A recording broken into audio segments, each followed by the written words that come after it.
రాష్ట్రం సాధించిన ఘనత కేసీఆర్ కి తెలంగాణ ప్రజలకు దక్కుతుందన్నారు బీఆర్ఎస్ వర్కింగ్ ప్రెసిడెంట్ కేటీఆర్. 2001 నుంచి 2014 వరకు ప్రజా ఉద్యమం సాగించారని తెలిపారు. కరీంనగర్ సింహగర్జనలో ఉద్యమ బాట పట్టారన్నారు. చావు నోట్లో తలపెట్టి తెలంగాణ సాధించారని తెలిపారు. తెలంగాణకు పునర్జన్మనిచ్చింది కరీంనగర్ అని చెప్పారు.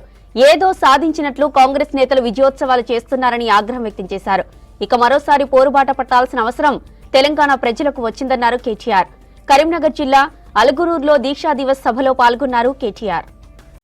మే 17 నాడు కరీంనగర్ లో జరిగిన సింహగర్జనతోనే సింహం లాంటి నాయకుడు కేసీఆర్ గారి గురించి దేశం మొత్తం తెలిసింది అంటే దానికి కారణం ఈ గడ్డ కరీంనగర్ అనే విషయం నేను మీకు గుర్తు చేస్తున్నా. జన్మనిచ్చింది కరీంనగర్.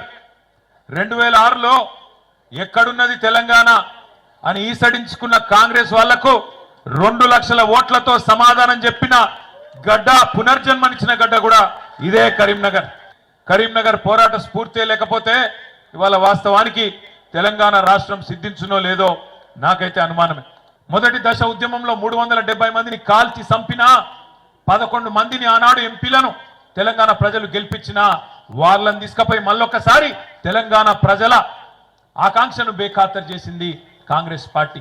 ఎప్పుడన్నా ఎవరన్నా రాకపోతారా, మళ్ళొక్కసారి తెలంగాణ ఉద్యమం రగలకపోతుందా అని చెప్పి ఎదురు చూస్తున్నప్పుడు కలిసి వచ్చే కాలానికి నడిసొచ్చే కొడుకు అన్నట్టు అప్పుడు వచ్చిండు మన నాయకుడు గులాబీ జెండా ఎగరవేస్తూ కేసీఆర్ గారు. సింహగర్జన చేసి తెలంగాణకు తిరిగి మలి దశ ఉద్యమానికి ఒక రాజకీయ రూపాన్ని కల్పించి గులాబీ జెండా ఎగరేసి తెలంగాణ వచ్చుడో కేసీఆర్ సచ్చుడో, మీరు అవసరమైతే నేను కనుక ఉద్యమం నుంచి తప్పుకుంటే రాళ్లతోని కొట్టి చంపే అధికారం మీకు నేను ఇస్తున్నా అని ఆనాడు సింహగర్జనలోనే కరీంనగర్ వేదికగా ప్రకటించిన నాయకుడు కేసీఆర్ గారు. ఆనాడు ఉద్యమంలో అడ్రస్ లేనోడు మాట్లాడుతున్నాడు ఇవాళ. ఆనాడు తెలంగాణ ఉద్యమంలో మన మీదకి తుపాకీ తీసుకొచ్చినోడు ఇవాళ మాట్లాడుతున్నాడు.